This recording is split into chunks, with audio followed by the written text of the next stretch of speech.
eh bien, ce fait-là fait que Israël, en étant un exemple pour les nations, eh bien, porte le projet d'Israël. Et le projet ici principal, quand on parle de Pessah, c'est la possibilité de sortir du déterminisme.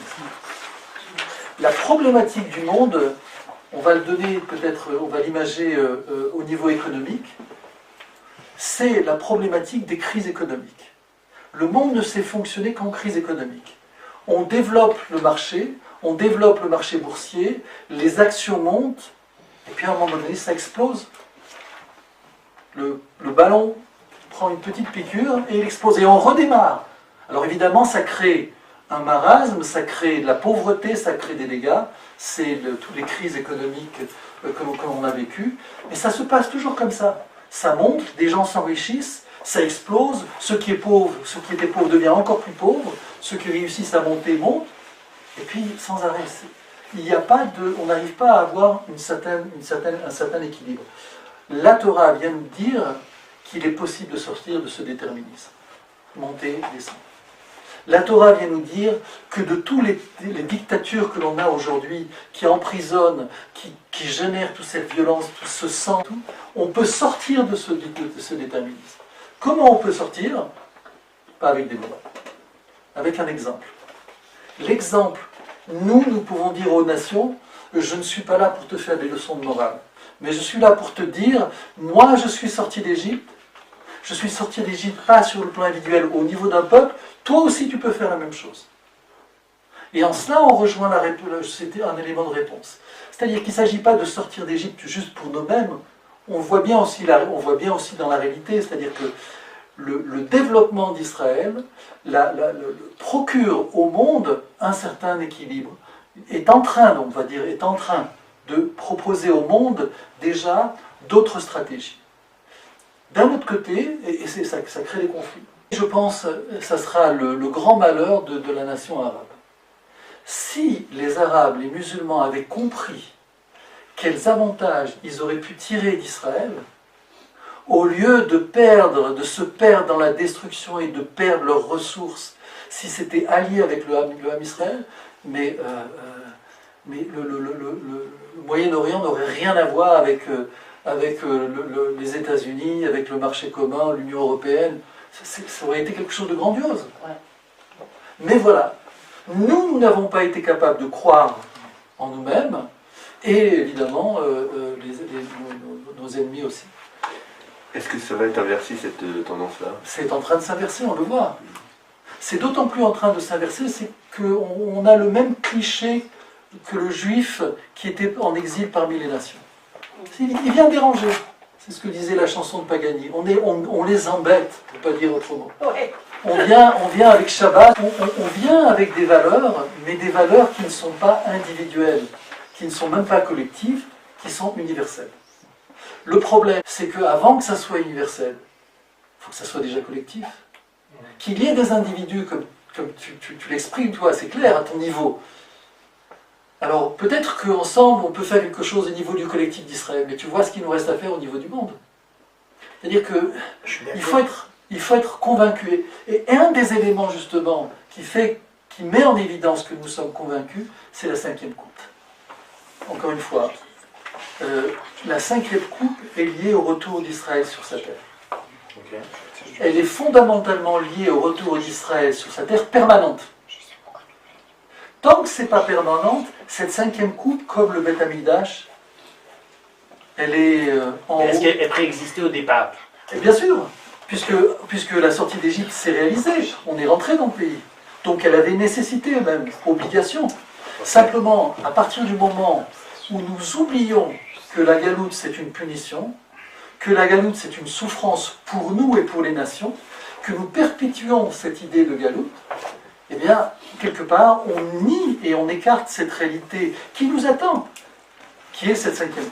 Manitou, il explique, il y a une problématique, si vous voulez, aujourd'hui, au niveau de toutes les expressions quand on parle des temps messianiques. Le Mashiach, on attend le Mashiach. On ne prend pas la 5e coupe parce que le peuple d'Israël n'est pas rentré. Donc il nous faut attendre les temps messianiques. Et de quoi on parle? on ne sait pas de quoi on parle et on dit des bêtises. Galout, Géoula. C'est deux choses qui sont, dans les mots se retrouvent, Galout, Géoula. Quand on est en Galout, l'opposé, c'est la Géoula. Donc c'est quoi la Géoula? C'est simplement le retour en Eretz Israël.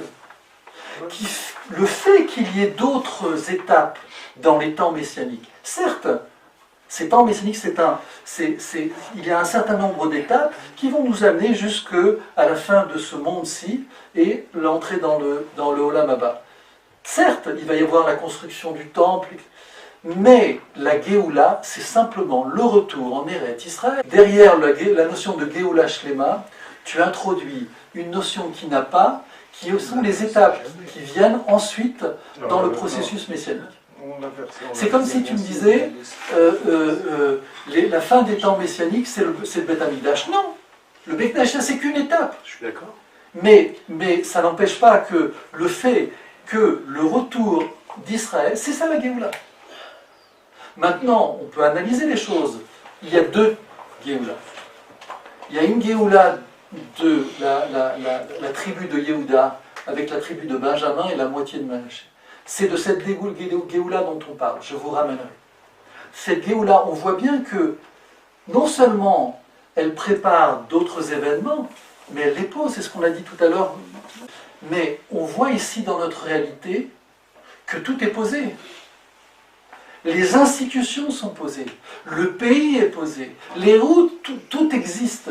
On va ajouter des routes supplémentaires, on va ajouter des trains, on va ajouter des autobus, il va y avoir un peu plus. Mais tout est là. Et c'est en cela qu'il y a Géoula, c'est terminé. Je vous ramène à la page 3. Et le Manitou l'explique comme ça, je l'ai cité à partir de la paracha Teruma. Le terme de Géoula a un premier sens précis, concret, la fin de l'exil. Il ne faut pas élargir cette notion dans un niveau de l'espérance messianique qui est réel, mais qui est au-delà, qui est la fin d'un processus de l'histoire de l'univers. C'est ça la Géoula Shlema, c'est un processus dans l'univers de l'histoire d'Israël qui se termine à la fin des 6000 ans. Ça, c'est la Géoula Shlema. Et cette Géoula Shlema, c'est le passage de ce monde-ci au monde à venir. Mais on ne parle pas de ça. On parle ici, la Géoula, c'est le retour d'Israël. Et on voit qu'à partir du moment où Israël, dans la réalité, revient sur sa terre, tout est posé. Et on pourrait être beaucoup plus précis. On voit qu'à partir du moment où Israël sort d'Égypte, et là je l'explique juste un petit peu avant, par rapport aux enseignements de Manitou, la sortie d'Égypte, c'est un moment bien précis, c'est pas un processus. La Géoula n'est pas un processus, c'est un moment précis. D'ailleurs, c'est la problématique que l'on a avec la ficomane.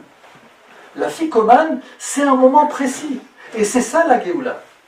Manitou donnait un autre exemple, je l'ai marqué, c'est la naissance. La naissance est un moment précis. Maintenant, après que nous ayons d'obligation de faire grandir cet enfant, de l'éduquer, il y a du travail. Mais à partir du moment où il est né, il est né. Le problème qui se passe, alors je le traduis au niveau de la naissance, le problème qui se passe aujourd'hui, c'est comme si un parent avait son enfant qu'il a et qui priait à Kadosh Baruch Hu de lui donner un enfant. Il est là, il est devant toi. Non, je l'attends. L'enfant est là. La Géoula, c'est quand l'enfant, il est là. C'est un moment bien précis de l'histoire. C'est un moment... c'est la ficomane. Ensuite, après, il y a du travail. Mais c'est un moment précis. Il y a, on ne peut pas rentrer ici, mais tu soulèves une question profonde qui est la problématique des temps messianiques, le messianisme. C'est en fait la plus grande faiblesse d'Israël. La faiblesse d'Israël qui consiste à ne pas voir les choses. C'est ce qui s'est passé à la sortie d'Égypte. C'est pour ça qu'aujourd'hui nous sommes là à fêter Pessah. Parce que la minorité qui est sortie d'Égypte n'a pas vraiment vu les choses. C'est contraint et forcé que nous sommes sortis d'Égypte. Vaï Béchalar Paro. C'est Paro qui nous a jetés. Alors qu'on nous parle d'une libération dans laquelle nous voulons sortir de l'esclavage. Mais la Torah veut nous dire, non, c'est Paro qui t'a jeté. Et c'est comme ça. Et donc, à partir du moment où on rentre on enclenche le processus du retour, c'est terminé. Après, ce n'est comment dire, une personne en plus, 2, 3, 4, 10, des milliers peut-être. On va dire le moment précis, ça va être l'indépendance d'Israël. C'est Yom Ha'atzmaut. En fait, c'est ce que je vous dis, c'est ce que j'écris à la fin de la page. Ça serait bien d'en transmettre. C'est le vrai Pessah, le Pessah Kasher, c'est le Pessah qui amène à Yom Ha'atzmaut.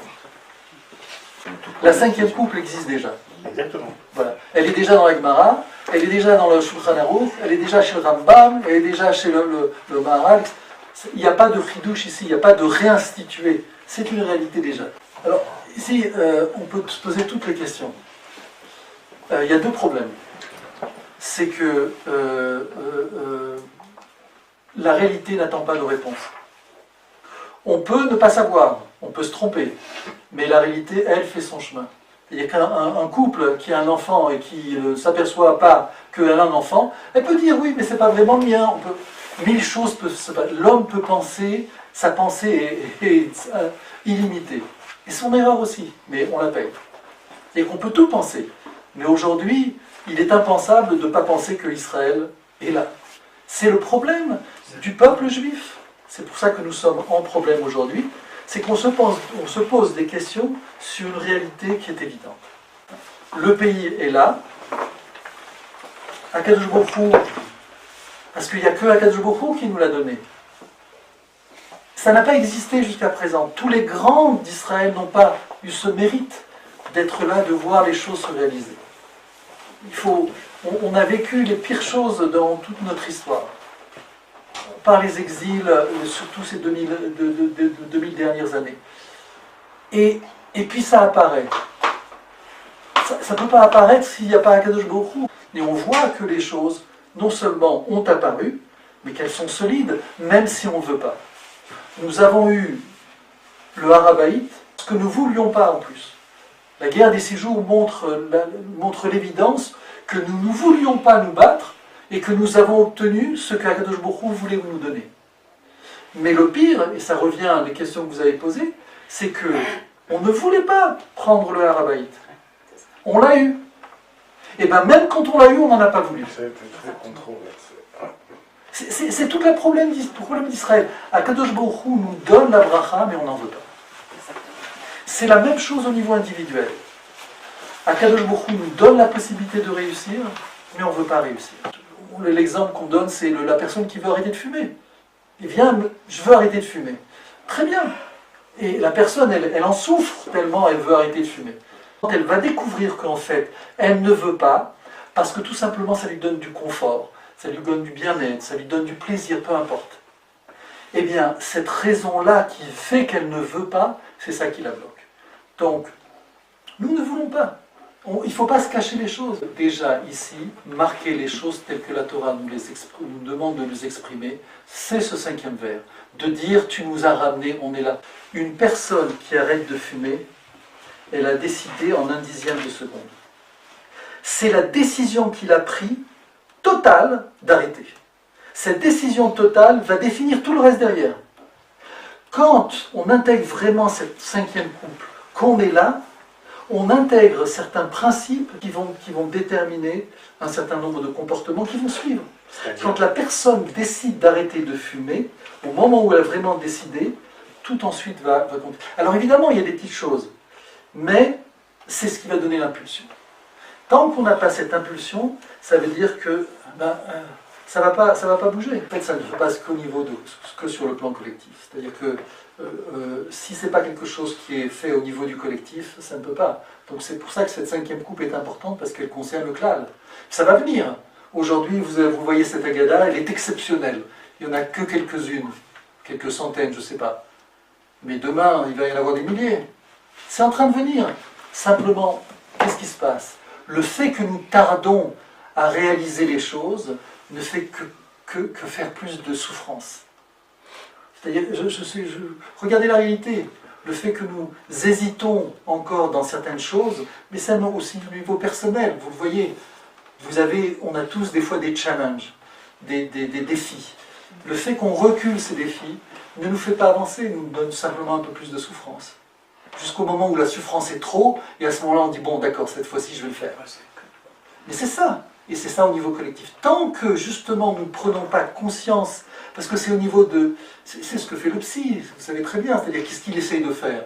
Il ne va pas changer la vie de la personne, il essaye simplement de provoquer un déclic qui fait que la personne va commencer à fonctionner de manière plus logique, plus dans son bien-être, et puis ensuite les choses vont découler. Quels sont les freins à la Géoula?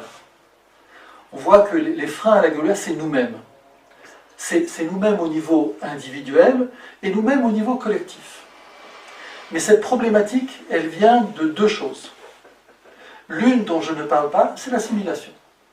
Pourquoi? Tout simplement, je suis bien avec là où je me trouve, je m'entends bien avec cette culture, et je m'assimile.